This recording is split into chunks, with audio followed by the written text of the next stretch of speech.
Estamos en el capítulo 6 del Evangelio de Mateo. Vamos a empezar en el versículo 9. Vosotros pues oraréis así: Padre nuestro que estás en los cielos. Ya vimos eso. Santificado sea tu nombre. Ya vimos eso también. Y ahora vamos a pasar a la tercera petición que está en el versículo 10. Venga tu reino. En estas tres palabras nos vamos a concentrar hoy. Hágase tu voluntad como en el cielo, así también en la tierra. El pan nuestro de cada día, dánoslo hoy, y perdónanos nuestras deudas, como también nosotros perdonamos a nuestros deudores. Y no nos metas en tentación, mas líbranos del mal, porque tuyo es el reino, y el poder, y la gloria, por todos los siglos. Amén. Son solamente tres palabras, vean, venga tu reino. Pero ¿cuántas cosas hay detrás de estas tres palabras? Nosotros predicamos y decimos muchas palabras y tal vez a la mera hora ni digamos casi nada. Pero Cristo era todo lo contrario. Hablaba poco o en pocas palabras condensaba muchas cosas. Este simple hecho que les estoy mencionando nos habla claramente de que la Biblia es palabra de Dios. Porque los hombres no son así. Ven, hay poetas que en pocas palabras dicen mucho, pero lo que dicen son tonterías. Ese es el problema, ¿no? Nosotros estudiamos un texto, un versículo, y tratamos de profundizar en lo que dijo, pero vamos descubriendo cosas y más cosas y más cosas y no tocamos fondo. Si analizamos un texto de manera superficial, parece como que no dice mucho. Pero en los versículos más familiares, los versículos que nos conocemos de memoria, Cristo dice muchas cosas. Es cuando queremos profundizarnos, cuando Dios nos ilumina para entender lo que estamos leyendo. La palabra de Dios es infinita. ¿Por qué? Porque su autor es infinito. Dicen algunos que el piano es infinito, que el violín es infinito, que nunca vas a dominarlo completamente. Yo tengo mis dudas acerca de eso. Pero la palabra de Dios sí es infinita. Analizamos el Padre Nuestro y nos asombra. Solamente Dios pudo ser el autor del Padre Nuestro. Ya vimos acerca de la paternidad de Dios. Vimos que Dios es muy grande. Nos acercamos a Él con toda confianza, pero con temor y reverencia, porque Él es un Dios muy grande. Y vimos también que somos una familia, y por eso le decimos Padre Nuestro. Nos acercamos con confianza, pero no a la ligera. Cuando vimos este tema de santificado sea tu nombre, veíamos que el deber de un hijo es honrar a su padre. Y nosotros debemos honrar a nuestro Padre Celestial. Y acuérdense que terminamos viendo que nuestro deseo debe ser, nuestro anhelo debe ser que nuestro Dios sea conocido, como Él es. Porque muchas personas tienen una idea distorsionada del Dios verdadero.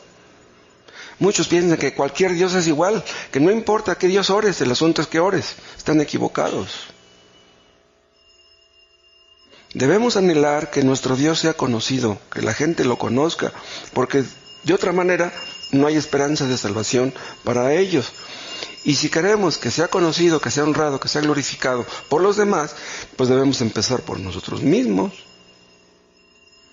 Pedimos lo que pedimos en oración, no para nuestra gloria, sino para la de Él. Dice Jesús en cierta parte: y todo lo que pidiereis al Padre en mi nombre, yo lo haré. Pero ¿para qué? ¿Qué dice después? Para que el Padre sea glorificado en el Hijo. O sea, nosotros oramos al Padre por medio del Hijo. No hay respuesta a nuestras oraciones si no es así.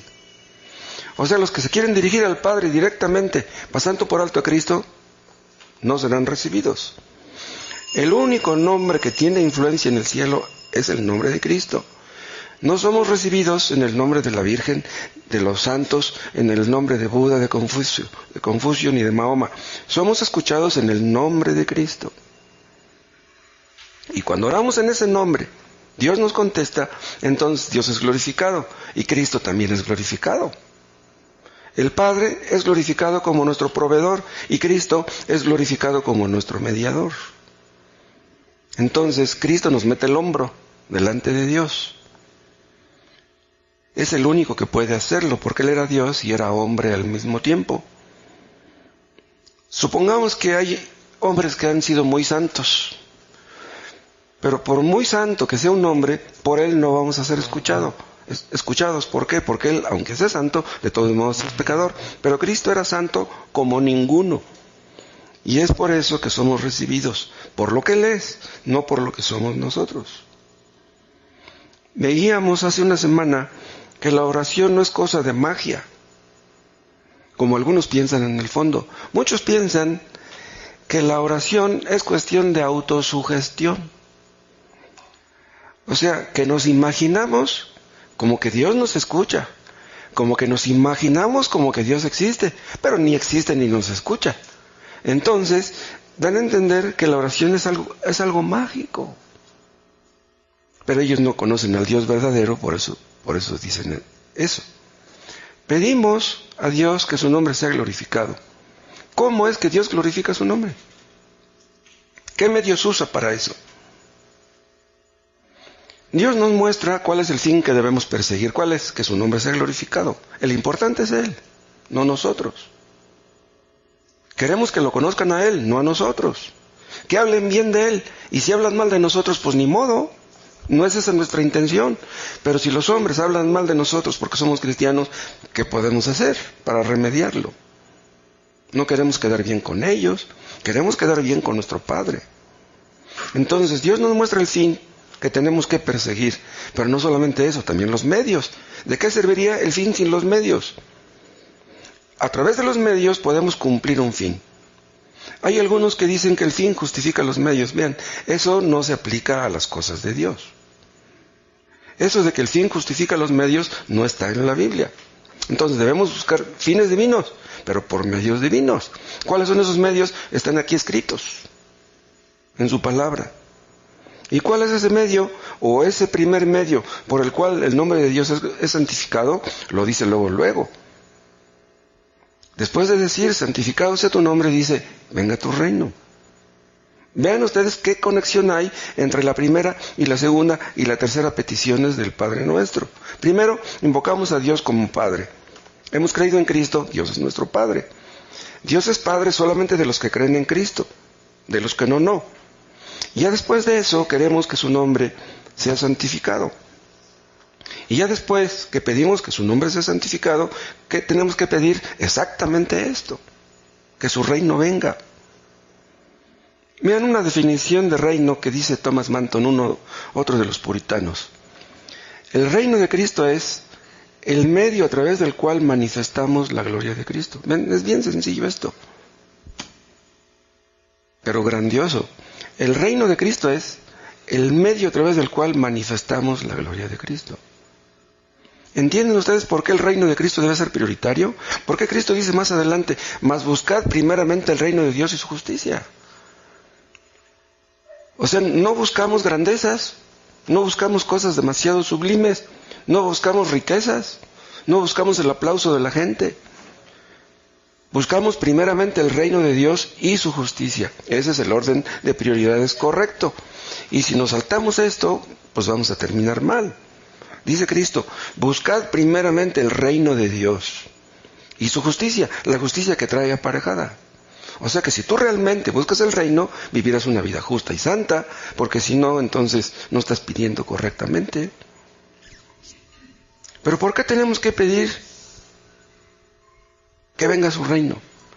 ¿Por qué no primeramente debemos pedir por nuestras necesidades? Nuestros hijos tienen que comer, tenemos que pagar la renta, tenemos necesidades económicas, de salud, tenemos problemas. ¿Por qué no primero nuestros problemas? ¿Por qué primero el reino? Bien, primero es Dios, luego nosotros. Necesitamos comer, nuestros hijos necesitan zapatos.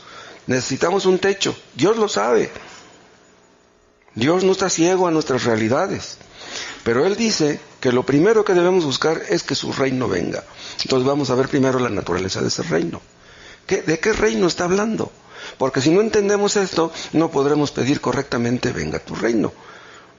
Bien, obviamente se refiere al reino de Dios. Bien, la palabra reino es una palabra que abunda en las Escrituras. Ustedes buscan en una concordancia montones de veces aparece esa palabra. La historia bíblica es la historia del reino de Dios. O sea, ustedes ven el desarrollo desde Génesis hasta la venida de Cristo, cómo se está desarrollando el reino. Se está preparando la venida, todo para la venida del reino. O sea, el reino es prioritario para Dios.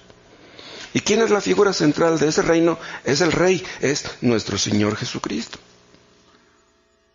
Vean otra definición de reino.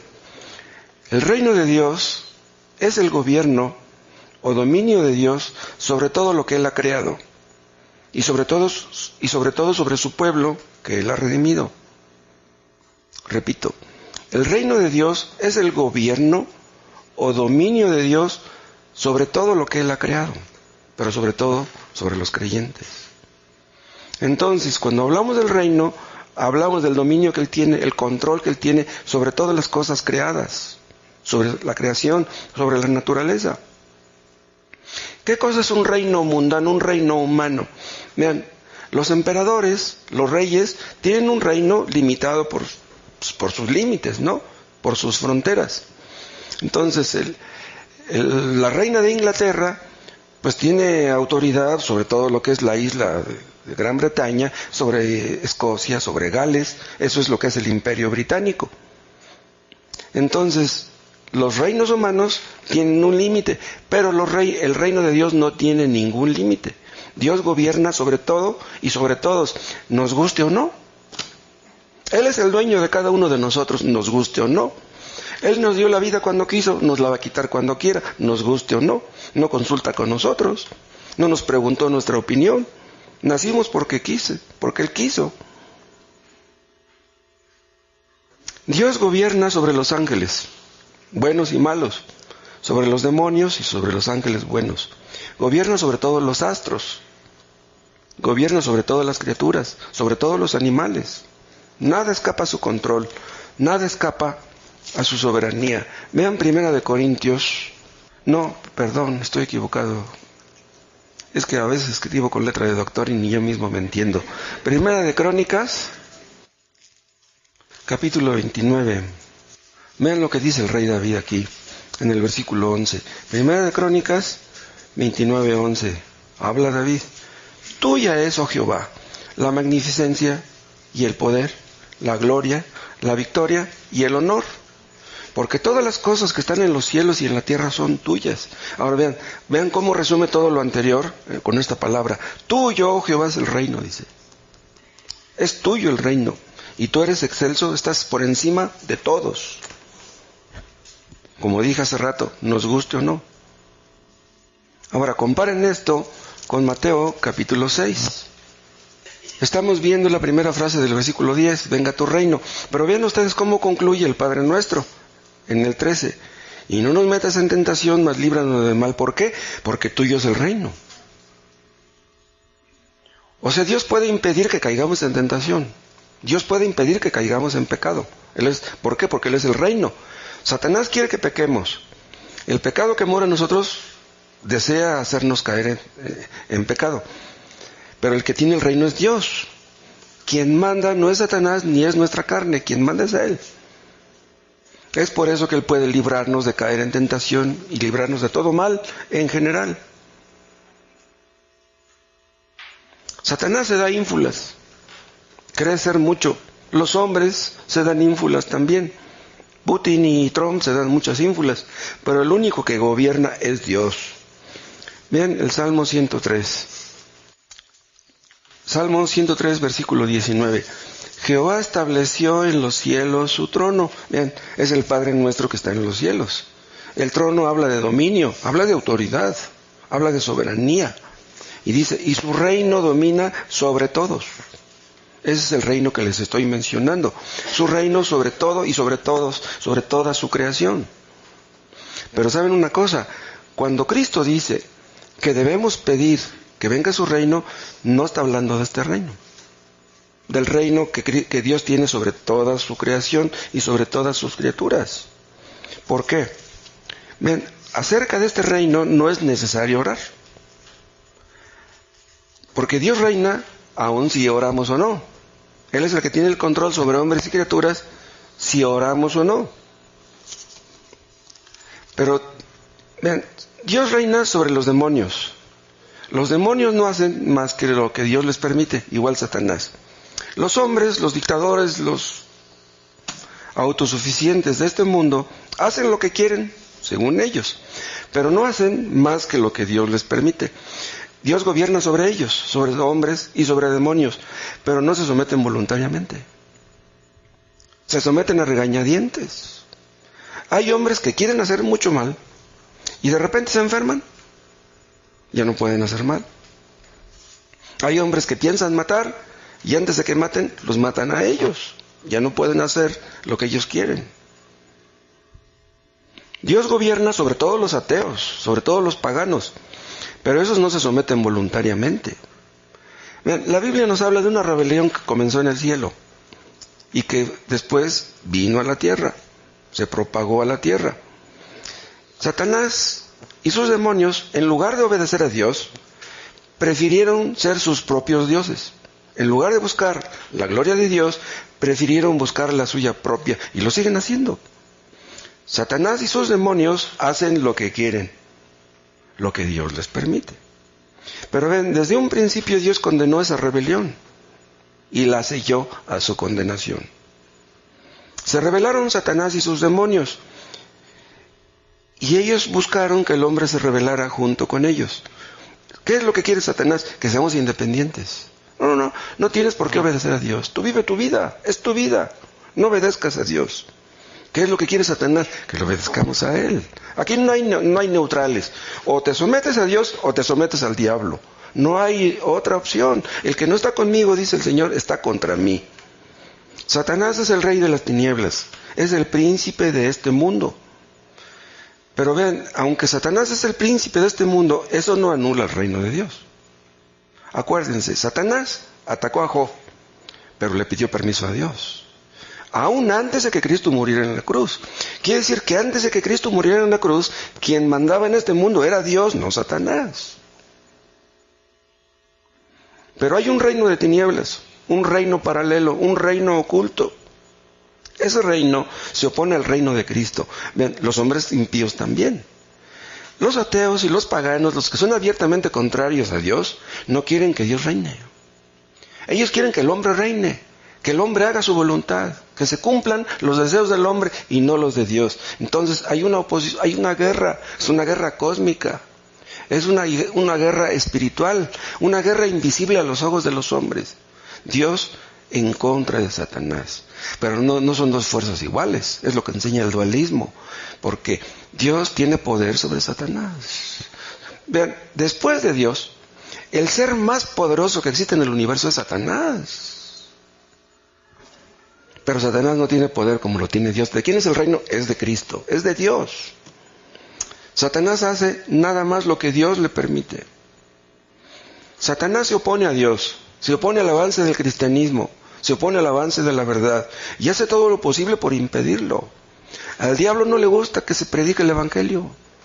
Cuando tú regalas un disco, un folleto, una Biblia, al diablo no le gusta eso. Los demonios se oponen a todo lo santo. ¿Qué es lo que quiere Satanás?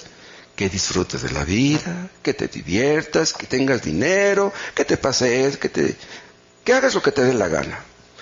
¿Qué es lo que les dice a los hombres? Si tú haces la voluntad de Dios no vas a ser feliz. Pero si tú haces mi voluntad, bueno, no lo dice así porque Satanás no es tan tonto. Pero da a entender eso. Si tú haces mi voluntad, entonces sí vas a ser feliz. Le hace creer a la gente que siendo libres van a ser felices. ¿Saben qué? El hombre que quiere ser libre, que quiere ser independiente, que quiere ser autónomo, que no quiere obedecer a Dios, está condenado a la peor de las miserias. Satanás promete a los hombres libertad, pero ¿saben una cosa? Satanás mismo no es libre. Entonces, cuando Satanás promete libertad, está prometiendo algo que él no puede dar, algo que él no tiene, ¿cómo podrá darlo? Satanás esclaviza a los hombres y los condena a la miseria. Vean, un borracho empieza con una cervecita. ¿Qué tanto es una cerveza? Pero luego son 2, y luego son 3, y luego ya es el cartón, y luego ya es una botella, y luego ya son 2, y luego ya es marihuana. ¿Cómo empezaron? Con una cosita sencillita. Y ya cuando el hombre queda tirado ahí, babeando y todo, dice, míralo, el que quería ser libre, mira cómo acabó.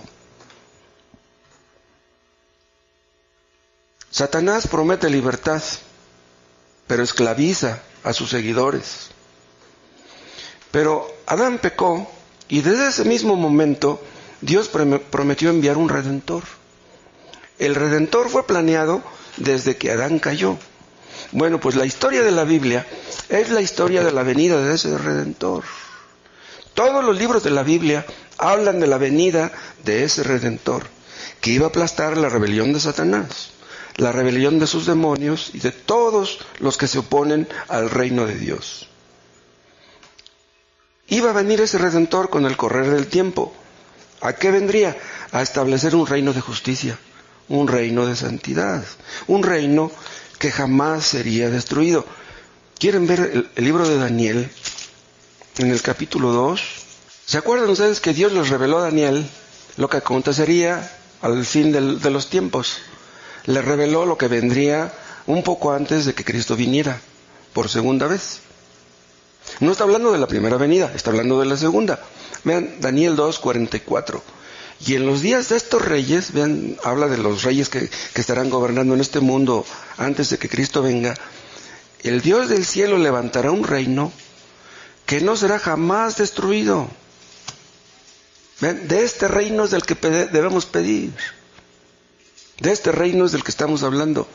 El Dios del cielo levantará un reino que no será jamás destruido, ni será el reino dejado a otro pueblo. No, ese es el reino de Dios. Este no es un reino hereditario.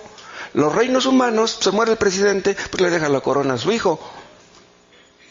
Pero ¿qué será cuando venga el rey del reino? Dice, desmenuzará y consumirá a todos estos reinos. Dice, pero él permanecerá para siempre. Los reinos humanos se acaban, tienen un fin, caducan. Pero el reino de Cristo nunca dejará de ser, nunca dejará de existir. Este es el reino del que Cristo habla en el Padre Nuestro. ¿Qué estamos diciendo entonces? Cuando nosotros oramos y le pedimos a Dios que venga a su reino, estamos pidiendo que Cristo reine en los corazones de los hombres. Es un reino espiritual, un reino invisible. Que los hombres se sometan a Él, que le obedezcan. Satanás sabe que el soberano es Dios, pero ¿saben qué? No se resigna. Es un enemigo que ya está vencido. Cristo lo venció en la cruz, pero no está aniquilado, aún tiene poder. Anda como león rugiente buscando a quien devorar. Satanás anda buscando a quien devorar, pero devora nada más a los que Dios quiere que devore. Porque el poder de Satanás está restringido. Vean, nosotros no podemos contra el poder de Satanás. No hay ningún poder humano que se oponga al poder de Satanás. Pero ese poder es restringido por el poder de Dios. Y yo les dije hace rato que era restringido incluso antes de que Cristo viniera a morir en la cruz. Porque si pidió permiso para atacar a Job, quiere decir que él no es libre de hacer lo que quiera. Y Cristo, cuando vino al mundo, habló de este reino. Véanlo en Mateo.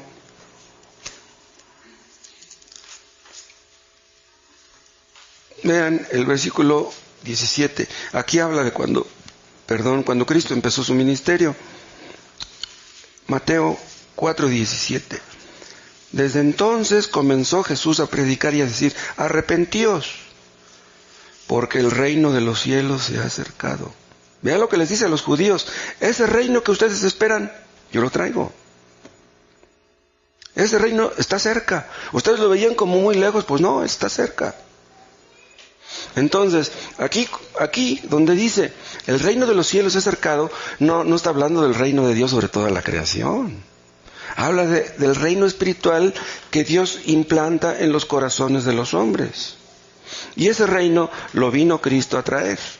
Vean, comparen esto que dice Mateo 4:17 con Lucas 4.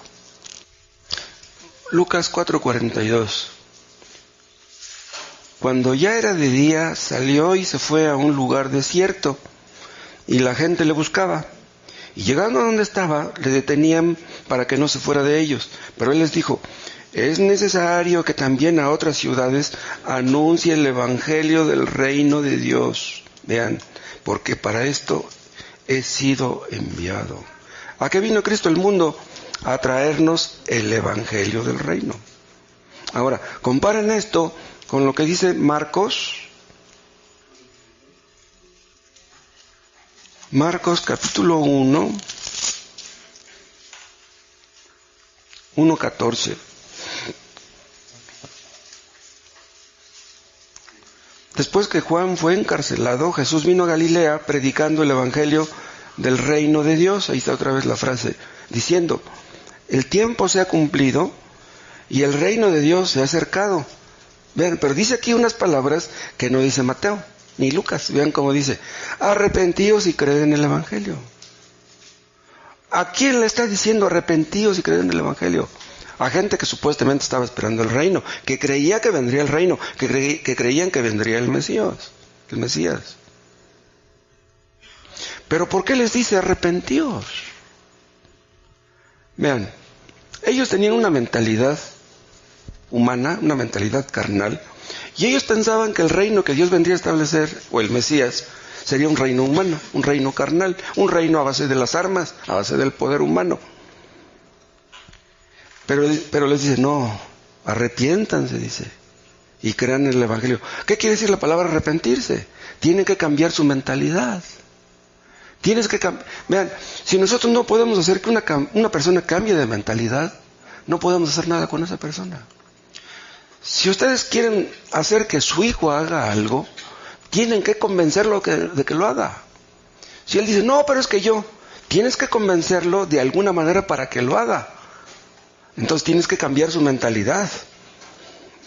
Pues entonces Cristo les dice a los fariseos, ustedes están mal, ustedes tienen ideas equivocadas, arrepiéntanse, tienen que cambiar de mentalidad, tú estás mal, no es Dios el que está mal, el que tiene que arrepentirse eres tú.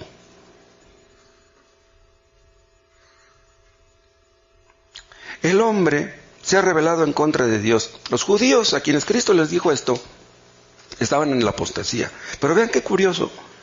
Un hombre puede estar sumido en la apostasía y no darse cuenta. ¿Qué cosa es apostasía? Que conociste la verdad y te apartaste de ella. Ellos conocieron la verdad, pero se apartaron de ella. Pero no se daban cuenta. Ellos creían que estaban bien. A personas así les dice, arrepentíos y creed en el evangelio. Aquellos judíos y todos los que dicen ser cristianos y que no lo son realmente, ¿saben qué hacen? Se rebelan en contra de Dios. Una persona puede estar en una religión y ser rebelde en contra de Dios. No por tener la Biblia en la mano, esa persona es cristiana. No por tener la Biblia en la mano, esa persona está obedeciendo a Dios. Entonces, tú puedes tener la Biblia en la mano y ser rebelde en contra de Dios. ¿Qué tienes que hacer? Arrepentirte. El hombre no ha cumplido con el propósito para el que fue creado. ¿Para qué Dios nos creó? Vean ustedes, ¿quién es el que dice que tenemos que arrepentirnos? Es Cristo mismo. Esto no lo dice Mateo ni lo dice Marcos, esto lo dice Cristo mismo. Y esto se lo dice a personas que creían estar bien. ¿Para qué fuimos creados? Vean, el Catecismo Menor de Westminster dice, Dios nos creó para glorificar a Dios y gozar de Él para siempre. Vean qué respuesta. Dios nos creó para glorificar a Dios. No nos creó para glorificarnos a nosotros. El importante es Él, no nosotros. Dice, y gozar de Él para siempre. Pero ¿saben qué? Que el hombre, en lugar de glorificar a Dios, quiere glorificarse a sí mismo. Y en lugar de gozarse en Dios, se goza en el pecado, en lo que Dios aborrece. El hombre sin Dios, el hombre sin Cristo, se goza en cosas que le alejan de Dios. ¿En dónde se encuentra la verdadera felicidad? La verdadera felicidad se encuentra en la obediencia a Dios. Los hombres que se obedecen a sí mismos y que obedecen a Satanás están condenados a ser infelices. El pecado no hace feliz a nadie. Sí, cuando fumas marihuana, pues te dan ganas de reírte y cantas y bailas. Pero espérate para mañana temprano, ¿cómo vas a amanecer? El enemigo ha engañado a los hombres. Les hace creer que la felicidad está en la independencia, en el pecado. Pero la felicidad está en la santidad. El hombre más santo es el más feliz. El hombre que más se aparta del pecado es el más feliz. Los inconversos buscan la felicidad, ¿en qué? En lugares equivocados. Buscan la felicidad en lugares donde no está la felicidad. Pero, ¿qué es lo que ha hecho el hombre? Se ha alejado de Dios y se ha acercado al enemigo. Se ha entregado, es más, en las manos del enemigo. ¿Cómo podrá ser feliz? ¿A qué vino Cristo al mundo? Vean, Cristo vino, entre otras cosas, a librarnos de la esclavitud de Satanás y del pecado. La palabra arrepentimiento no solamente significa un cambio de mentalidad, significa que ese cambio de mentalidad nos conducirá a un cambio de conducta. Entonces, la persona que se arrepiente tiene que ser conducido a un cambio de conducta. Si no hay un cambio en tu conducta, no te has arrepentido. Arrepentirse es dejar la rebeldía y obedecer a Dios. En lugar de que sirvas a Satanás, en lugar de servirte a ti mismo, tienes que servir a Dios. Para eso te creó Dios, para que le sirvas y le glorifiques. Entonces, nadie entra en el reino sin arrepentirse. Nadie entra en el reino sin creer en Cristo. Tú tienes que entender que Cristo es el Rey, que te tienes que someter a Él. Las personas que no se someten a Cristo no se arrepienten, ni pueden ser felices, ni Dios escucha sus oraciones. El reino de Cristo es su gracia gobernando en nuestros corazones. Vean Romanos capítulo 5. Vean Romanos 5:21. Vean el 20 primero. Pero la ley se introdujo para que el pecado abundase. O sea, la ley no fue dada para salvar. La ley fue dada para revelar el pecado, para que el pecado abundase. Para que el pecado fuera evidente. Mas cuando el pecado abundó, sobreabundó la gracia. Para que así como el pecado reinó para muerte, vean, el pecado reinó para muerte antes de Cristo. ¿Sí?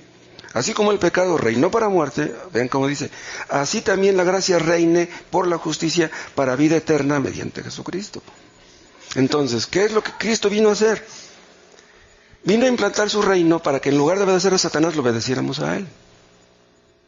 El pecado conduce a la muerte a los hombres, pero la gracia nos conduce a la vida. Por eso dice, así también, así como el pecado reinó, así también la gracia tiene que reinar ahora. Entonces, la muerte de Cristo en la cruz hizo posible que la gracia reinara.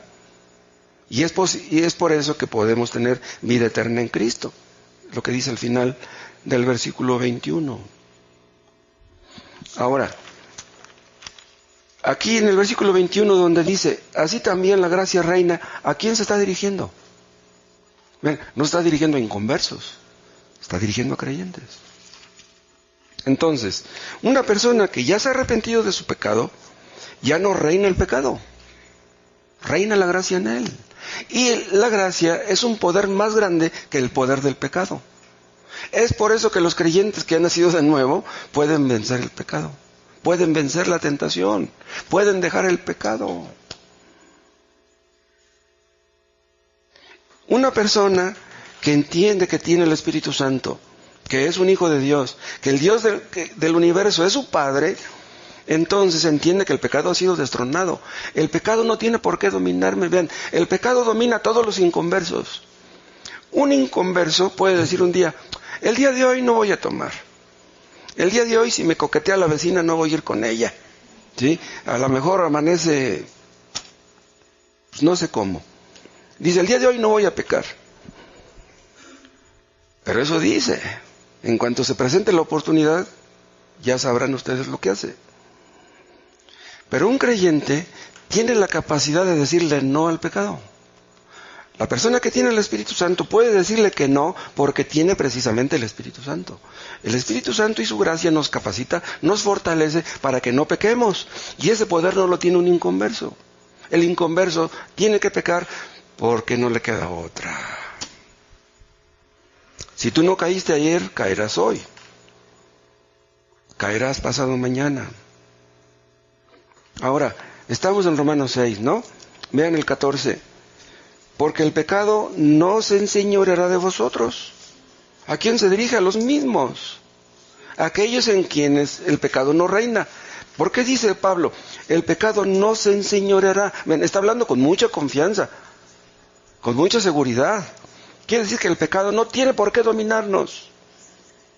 ¿Por qué no puede dominarnos el pecado? La respuesta está al final del 14. Pues no estáis bajo la ley, sino bajo la gracia. Ven, una persona, una de dos. O está bajo la ley o está bajo la gracia. No hay otra opción. Si tú estás bajo la ley, el pecado te domina.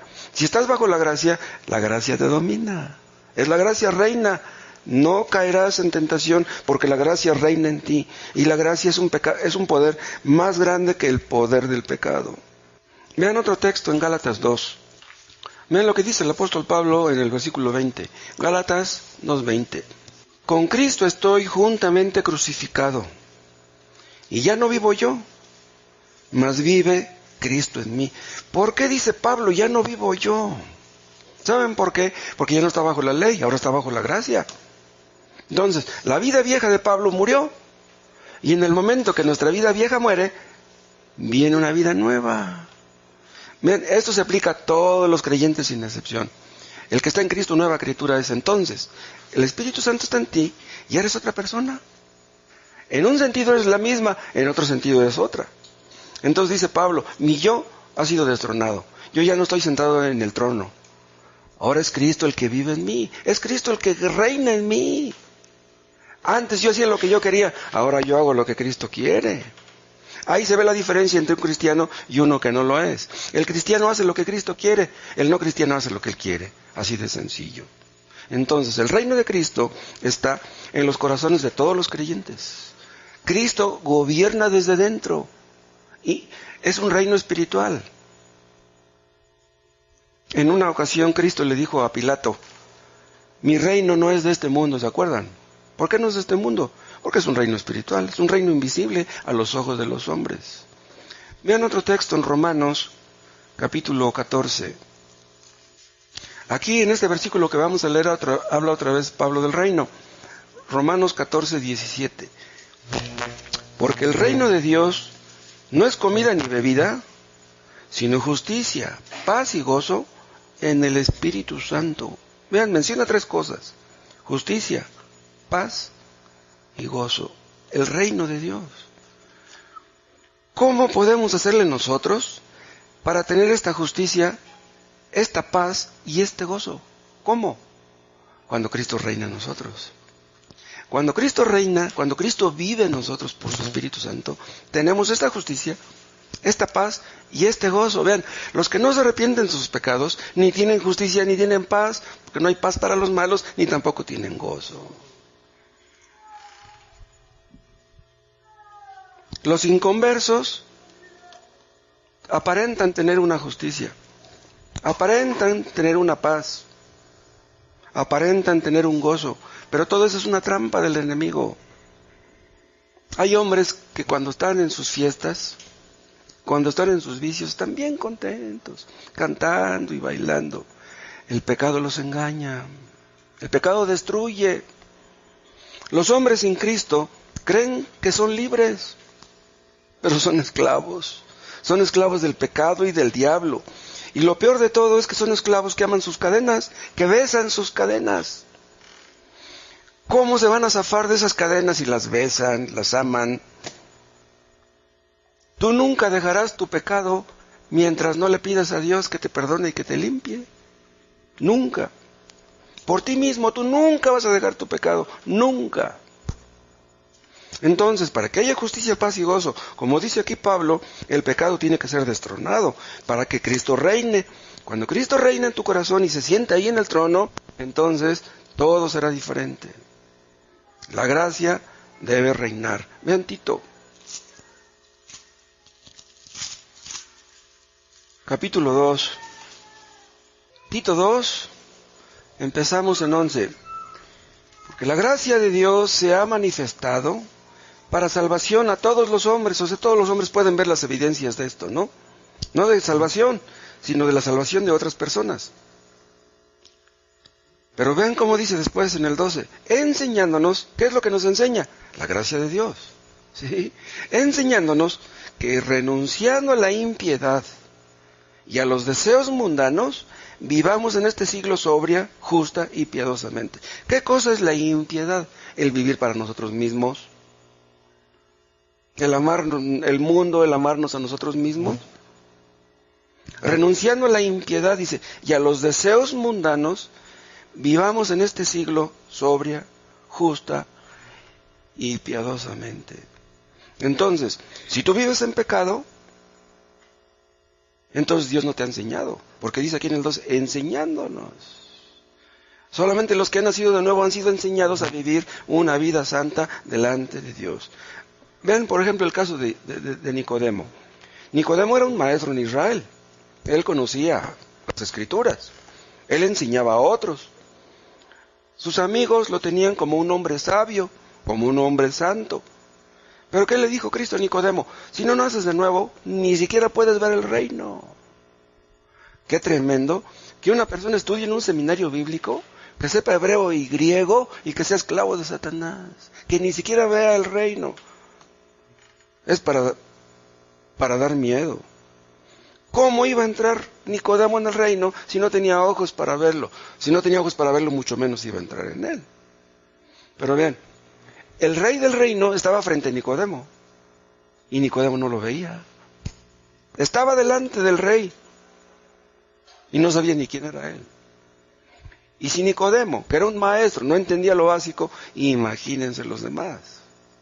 Pero saben una cosa, Nicodemo no entendía, pero cuando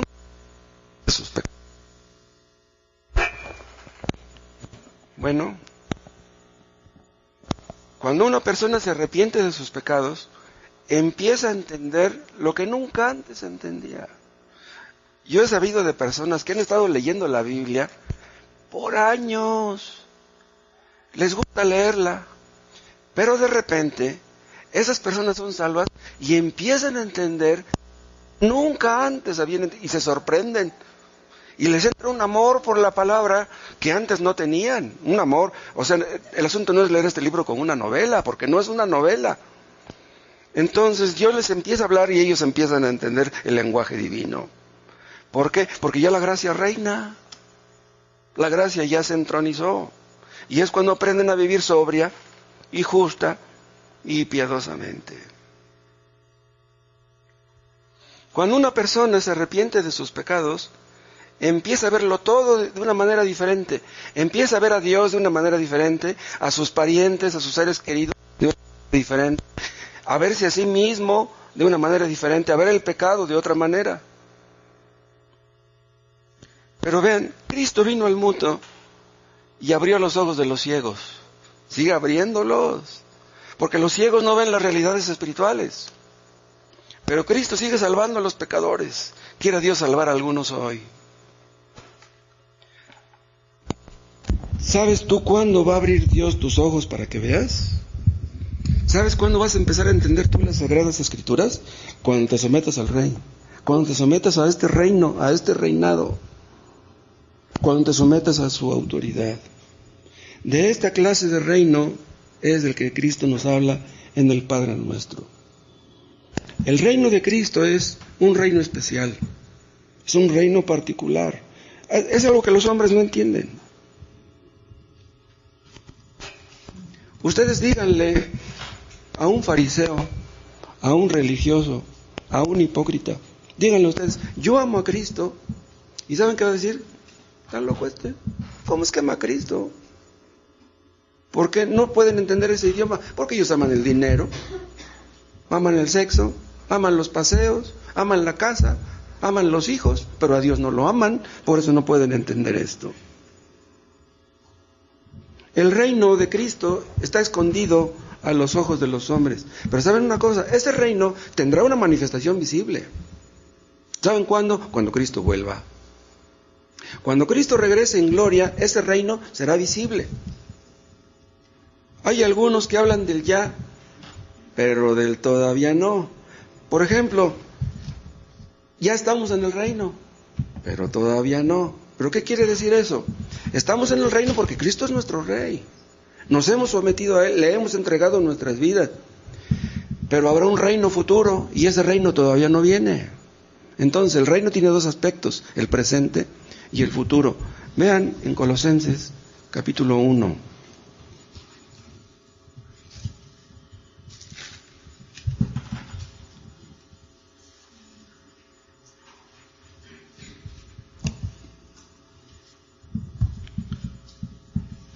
Colosenses 1, vean el versículo 12.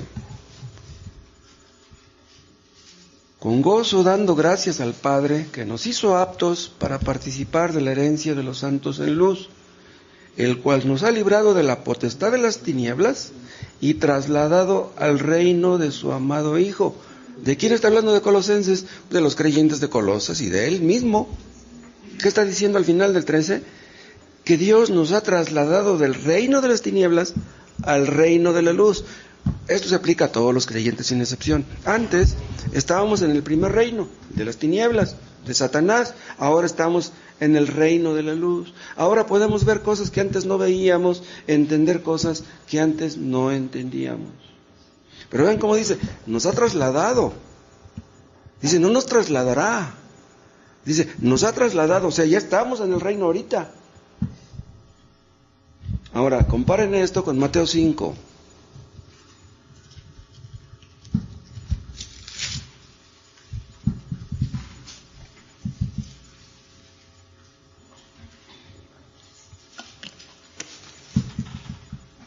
Mateo capítulo 5, versículo 3. Bienaventurados los pobres en espíritu, porque de ellos es el reino de los cielos. Vean lo que dice. De ellos es, no dice será. Los pobres en espíritu ya son poseedores del reino. Entonces, podemos hablar del reino presente y del reino futuro. Vean, Mateo 25.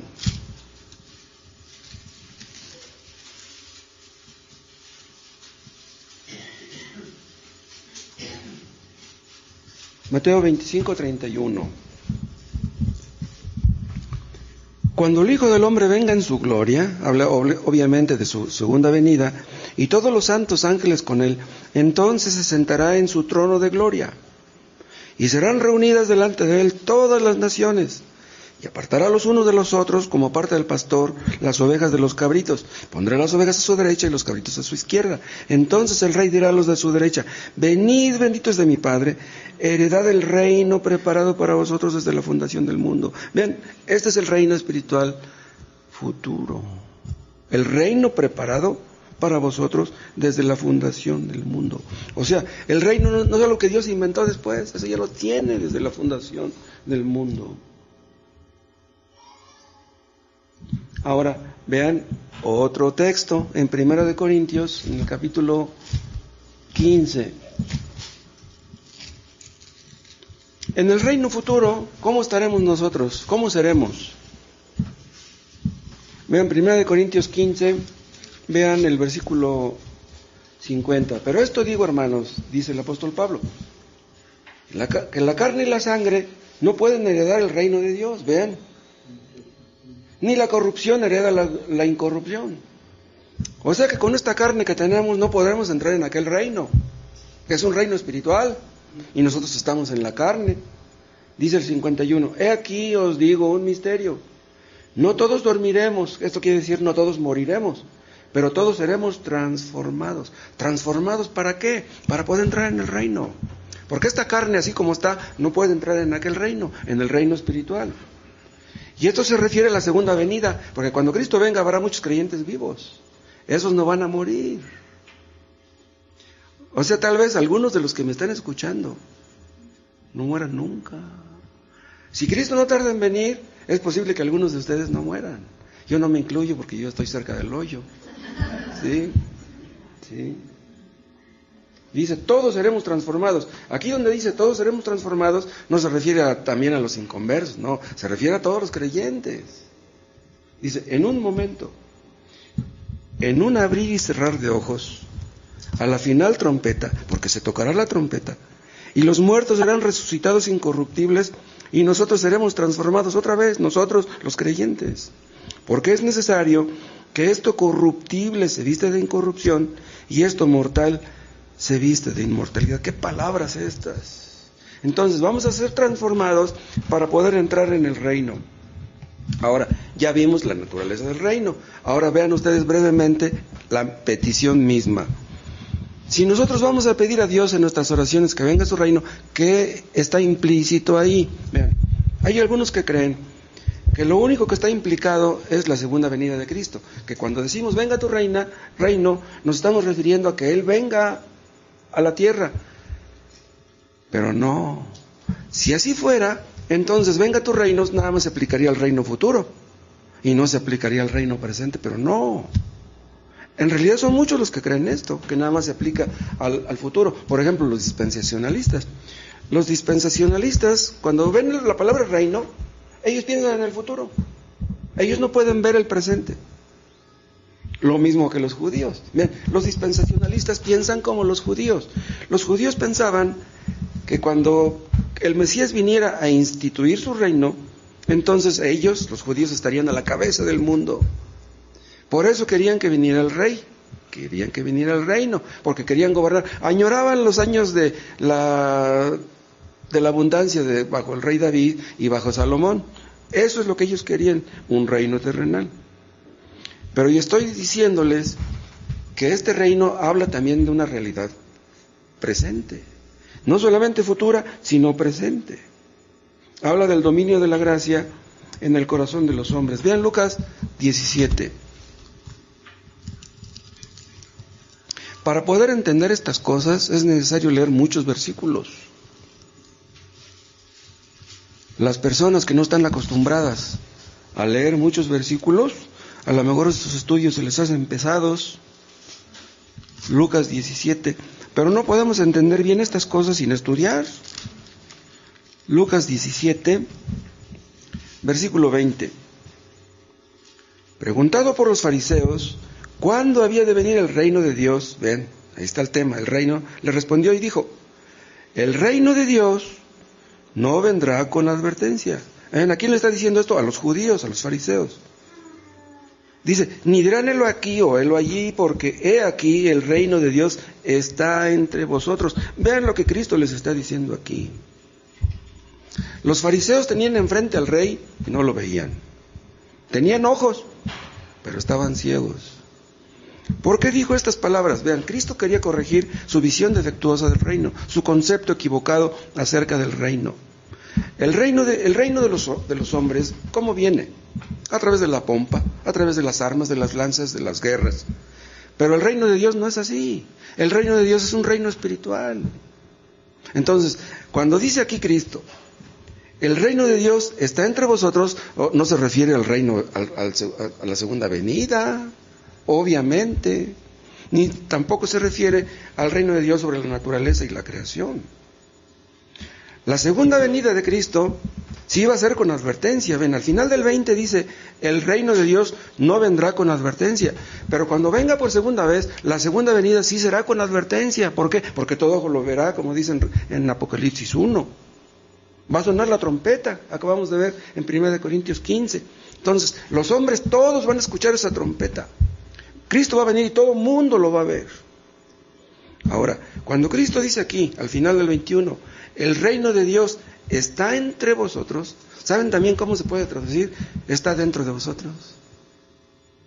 Está dentro de nosotros porque el Espíritu Santo está dentro de nosotros gobernando. La gracia reina. Es un reino espiritual.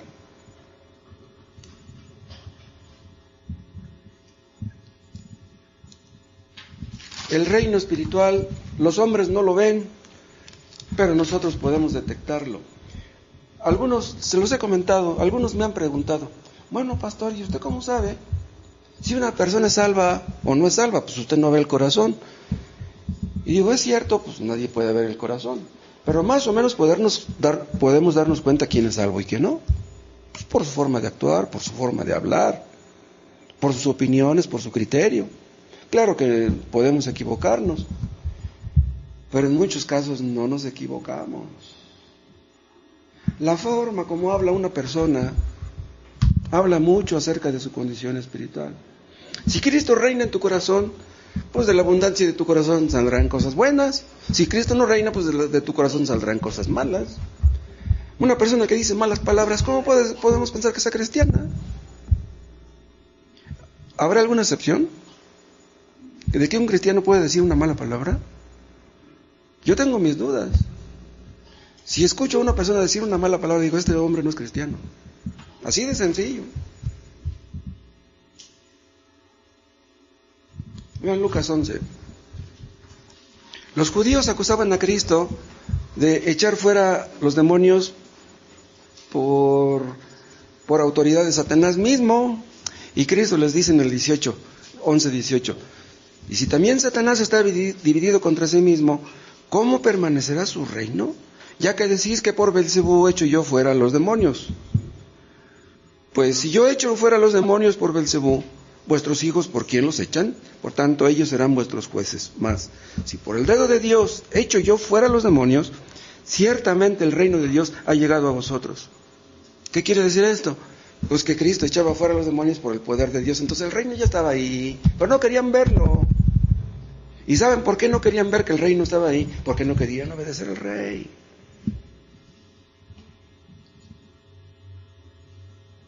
Cuando nosotros pedimos que venga su reino, que venga el reino de Dios, el reino de Cristo, es pedir que Cristo gobierne, que Cristo pueda vencer la oposición, que su evangelio corra, que la palabra de Dios tenga éxito. Pero obviamente empezando por nosotros, porque queremos que Cristo reine en otros y no reine en nosotros. Queremos que otros lo obedezcan y nosotros no lo obedecemos. Esta oración, venga tu reino, es una oración misionera. ¿Qué es lo que le pedimos a Dios? Que los que están presos en sus pecados, que salgan libres. Yo veo a personas que están luchando. Yo veo personas que parece como que son salvos y parece como que no. Como que están atados por tan terribles cadenas que no pueden zafarse. Y yo le digo, Señor, rompe las cadenas de esta persona. Tú eres todopoderoso, que pueda vencer en la lucha, que te obedezcan, que tú reines en esta persona. Debemos anhelar la salvación de la gente nueva, de nuestros seres queridos, de nuestros hijos que no son convertidos. Ustedes que tienen un marido inconverso, no dejen de orar por él. Ténganle paciencia a su marido. Ustedes, maridos, sigan orando por sus hijos, por sus esposas y por sus hijos. Debemos pedir que Cristo reine en esta iglesia, en esta ciudad, en este país, que reine en este mundo. Que Cristo venga, que acabe con toda la injusticia, con la corrupción, con la impunidad que hay en este mundo. ¿Por qué queremos que Cristo reine? Porque queremos que su nombre sea glorificado, que lo conozcan. Ese debe ser nuestro deseo. Si ustedes tienen hijos que no son convertidos, están en las manos del diablo. El diablo los tiene en sus garras. Debemos hacer todo lo posible porque nuestros hijos se zafen de ese poder. Si ustedes, mujercitas, están orando por sus maridos que no son cristianos, ¿cuál es su motivo? ¿Qué piden? ¿Por qué lo piden? ¿Para que sean felices? ¿Para que estén contentas? No. Ustedes pidan por la salvación de sus maridos para que el nombre de Dios sea glorificado. Hay mujeres que suspiran por tener un matrimonio feliz. Tú puedes tener un matrimonio feliz, aun si tu marido no es convertido. ¿Cuándo tendrás un matrimonio feliz? Cuando tú te conviertas. Entonces sabrás lo que es tener un matrimonio feliz. Aun si tu marido llega tarde y no te avisa, aun si tu marido llega tomado, tú podrás ser feliz con tu Dios, con tu salvación. Cuando tú seas salva, verás a tu marido inconverso con tristeza, pobrecito. En lugar de enojarte con tu marido, pídele a Dios que te dé compasión por él. Si le pedimos a Dios que venga a su reino, se supone que queremos ser obedientes nosotros. ¿Cómo queremos que otros le obedezcan y nosotros no? Cuando pedimos que venga a su reino, es que queremos que Dios bendiga a todos los hogares. Hermanos, hay un montón de personas que sufren. Hay un montón de personas enfermas. Hay un montón de personas sin dinero. Personas que apenas si tienen para comer. Pero lo peor de todo no es eso. Lo peor de todo es que morirán y van a ir al infierno si no tienen a Cristo. ¿Se imaginan una persona que sufrió pobrezas, hambres y enfermedades en este mundo y luego va al infierno? Debemos pedir que Cristo reine en esas personas. ¿Entienden ustedes por qué los inconversos no pueden orar conforme se nos demanda en el Padre Nuestro?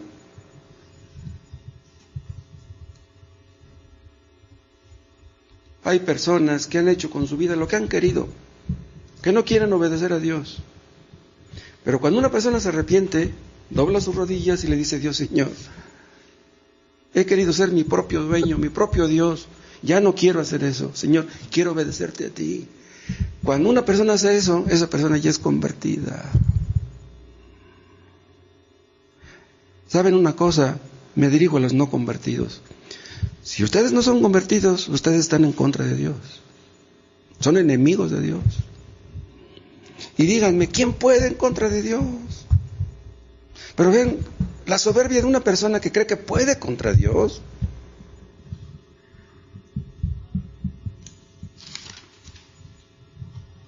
Hay personas que quieren que Dios los bendiga, pero no quieren obedecer a Dios. ¿Cómo es posible que quieres que Dios te bendiga, pero no quieres obedecer a Dios? El ejemplo que da el hermano Tomás del Junior, dice: un Junior, como su papá es rico, le dice a su papá: papá, ¿me prestas tu carro? Sí, hijo, pues préstame las llaves. Voy a ir a Acapulco, préstame para la gasolina. Ay, pues para el hotel, ay, pues para ir al antro. Entonces, el papá le da todo, le da el carro, la gasolina, todo le da, pero no quiere obedecer al papá.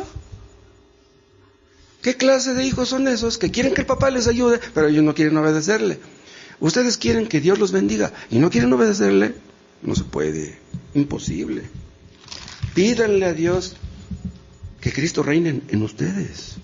Sométanse a Él y entonces las bendiciones vendrán, no antes. Vengan a Cristo. ¿Saben cómo? Como vino el pródigo. ¿Cómo vino el pródigo? Reclamando sus derechos. Papá, ya vine, está por ahí lista mi cama. No, llegó humilde. Señor, no merezco ni ser llamado tu hijo. ¿Habría modo de que me dieras un trabajo? ¿Qué merecemos? ¿Qué le vamos a exigir a Dios? Lo hemos ofendido tanto.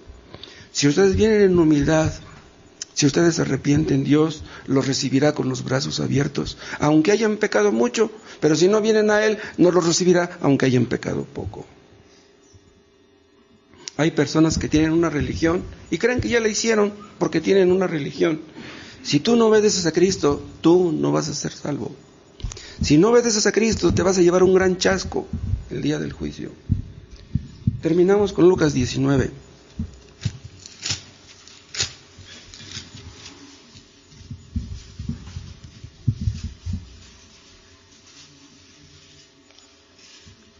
Lucas 19:11. Oyendo estas cosas, prosiguió Jesús y dijo una parábola por cuanto estaba cerca de Jerusalén, y ellos pensaban que el reino de Dios se manifestaría inmediatamente. Vean, el reino político que ellos esperaban, ¿sí? Dijo pues, vean, lo que dice aquí es para corregir su visión defectuosa del reino. Dijo pues: un hombre noble se fue a un país lejano para recibir un reino y volver. ¿Quién es este hombre noble? Es el mismo. Se fue a un país lejano, se fue al cielo para recibir un reino y volver, la segunda venida. Y llamando a 10 siervos suyos, les dio 10 minas y les dijo: estas 10 minas son monedas, ¿no? Negociad entre tanto que vengo. Pero sus conciudadanos le aborrecían. Y enviaron tras él una embajada diciendo, no queremos que este reine sobre nosotros. Vean, son los judíos necios que no querían obedecer al rey, que no querían obedecer al rey del reino. Dice, no queremos que este reine. Aconteció que vuelto a él, en su segunda venida, después de recibir el reino, mandó llamar ante él a aquellos siervos a los cuales había dado el dinero para saber lo que había negociado cada uno. Son los talentos, no es lo mismo que las parábolas de los talentos. Vino el primero diciendo, Señor, tu mina ha ganado 10 minas. Él le dijo, está bien, buen siervo, por cuanto en lo poco has sido fiel, tendrás autoridad sobre 10 ciudades. Vino otro diciendo, Señor, tu mina ha producido 5 minas. Y también este dijo, tú también sé sobre 5 ciudades. Vino otro diciendo, Señor, aquí está tu mina, la cual ha tenido guardada en un pañuelo, porque tuve miedo de ti, por cuanto eres hombre severo, que tomas lo que no pusiste y ciegas lo que no sembraste. Entonces le dijo, mal siervo. Imagínense escuchar estas palabras de Cristo, mal siervo, por tu propia boca te juzgo. ¿Sabías que yo era hombre severo, que tomo lo que no puse y que ciego lo que no sembré? ¿Por qué pues no pusiste mi dinero en el banco, para que al volver yo lo hubiera recibido con los intereses? Y dijo a los que estaban presentes, quitadle la mina y darle al que tiene las 10 minas. Ellos le dijeron, Señor, tiene 10 minas. Pues yo os digo que todo el que tiene se le dará, mas al que no tiene, aún lo que tiene se le quitará. Y vean lo que dice el 27. Y también aquellos mis enemigos, que no querían que yo reinase sobre ellos, traerlos acá y decapitarlos delante de mí. ¿Qué está diciendo aquí Cristo? Que cuando Cristo venga, va a ver a todos los que no quisieron que Él reinara como sus enemigos. Todos aquellos que no quieren obedecer a Cristo, Dios los ve como sus enemigos. Ahora vean, si ustedes son enemigos de Putin, o de Obama, o de Peña Nieto, eso no es nada. Si ustedes son enemigos de Bruce Lee, si son enemigos, eso no es nada. Pero tener a Dios por tu enemigo, oh, wow. ¿Quién puede contra Dios? Si tú te peleas contra Dios, nada vas a ganar. Y sí que vas a perder. Si los de la CIA son tus enemigos, si los del FBI son tus enemigos, eso no es nada. Pero si Dios es tu enemigo, mucho cuidado. Termino diciendo esto, hermanos. Debemos pedirle a Dios que Cristo reine más cada día en nuestros corazones. ¿Por qué? Porque hay mucho pecado en nosotros. Tenemos que admitirlo. Hay muchas virtudes cristianas que están esperando ser desarrolladas en nosotros. Pidámosle a Dios, hermanos, que nos ayude a crecer en fe, en amor, en obediencia, que nos haga útiles a nuestros semejantes, que nos enseñe cada día a aborrecer el pecado más y más. Debemos pedir a Dios por nuestros hermanos que crezcan en estos puntos. Debemos orar porque venga Cristo y que acabe con la injusticia, con el mal, con el pecado en general. Este mundo nunca va a mejorar, nunca. Este mundo está condenado a muerte. Muchos piensan que con la tecnología, que con la cultura, el hombre va a entender. El hombre no entiende. Ven lo que hizo Hitler, eso no es nada. Cosas peores que lo que hizo Hitler vamos a ver nosotros, o algunos de ustedes. Cosas peores, porque el hombre no entiende. Somos bien necios. Sin la ayuda de Dios, olvídense. Que Dios nos ayude a todos.